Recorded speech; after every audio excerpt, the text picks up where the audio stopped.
mga katambay! Welcome to Tambay Journey! At ayan na nga mga katambay, by this time ay ipapakita ko naman sa inyo kung paano ba ako magluto ng masarap na sardinas. Pero bago ang lahat mga katambay ay gusto ko sanang pasalamatan si Ma'am April na nagbigay sa atin ng sardinas. Salamat po Ma'am April! At ayan na nga mga katambay, simulan na natin! Tara!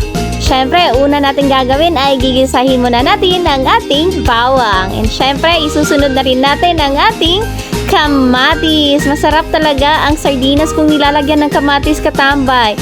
Mas lalong nadadagdagan ang kanyang lasa. Ganon na rin ang mga sustansyang pwede nating makuha sa pagkain ng sardinas. At ayan na nga mga katambay, ilalagay na natin ang sardinas. Ayan. Actually mga katambay, 3 cans of sardines ang binigay sa akin ni Ma'am April. 2 na lang ang naipakita ko mga katambay kasi nga pagkabigay sa akin at pagka-uwi ko sa bahay ay agad ko ang niluto ang isa.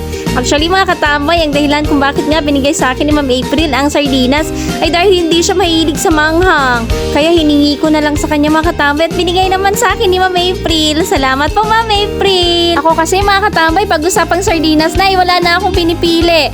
Okay lang sa akin ang manghang o di kaya hindi. Yan, so sunod na tayo mga katambay. Lagyan natin ng itlog ang ating sardinas. Ayan, imekos-mekos lang natin ng ganyan para hindi mamuo ang itlog mga katambay. Pansin nyo ba mga katambay? Sa tuwing nilalagyan natin ng itlog ang sardinas ay nawawala ang anghang nito kung maanghang ang nabili mong flavor na sardinas. Kaya pag-usapang sardinas ay wala talaga akong pinipili, maanghang man o hindi. Maliban sa ganitong luto mga katambay, di ba't ang dami pa natin pwedeng gawing pagluluto dito sa sardinas?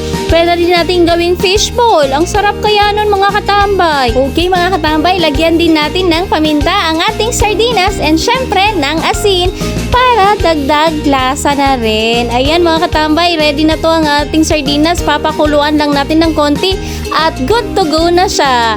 Ayan mga katambay, tingnan nyo, luto na siya. Ang sarap katambay. Nagutom tuloy ako.